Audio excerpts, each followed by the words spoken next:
So the bit that I was using on him at first was this bit. You can see how the mouthpiece is just a little port, gives him tongue relief here.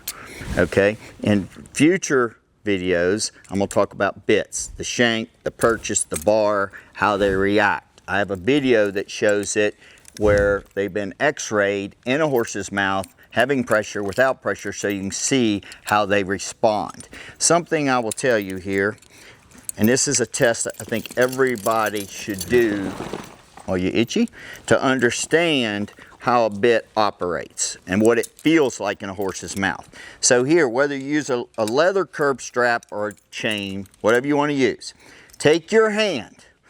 This is the horse's jaw, bottom jaw. Put it in there like that.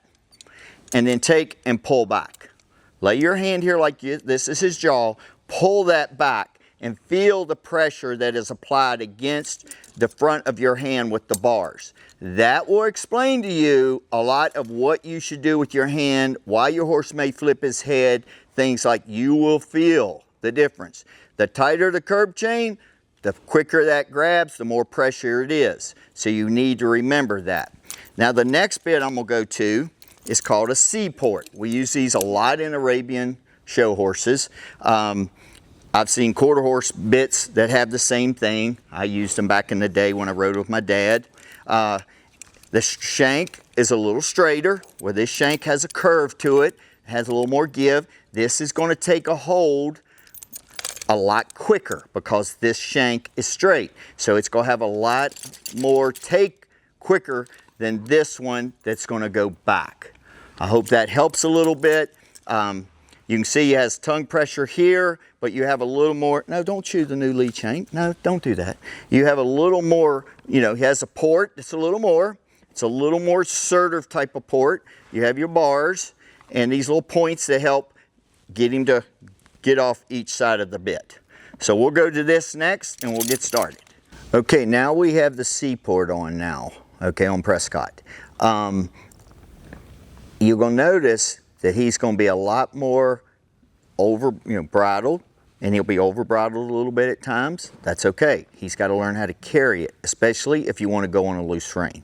Now something, I told you I would teach you all the real stuff in reality. The reality is, if you want to go on a loose rein and get your horse to carry, you're going to have to be a little more assertive through your hands and your legs. That's the only way you're going to get it done. Now, if you want to just go along and him just go in a soft rein, that's good. So I'm just going to show you all the techniques that I know, and I'm sure there's more out there that I don't even know, but I'm going to show you what I know to get the result you want.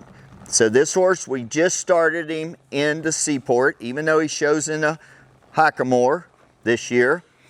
We went on and start working him in this. That'll lighten him up for the hackamore. So I'm going to kind of do the same maneuvers as I did in my baby curb. I got to make sure I have the same thing.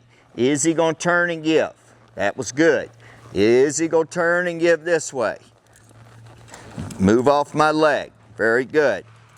So I always go back to my basic right from the beginning when I change a curb bridle. They've got to give and move.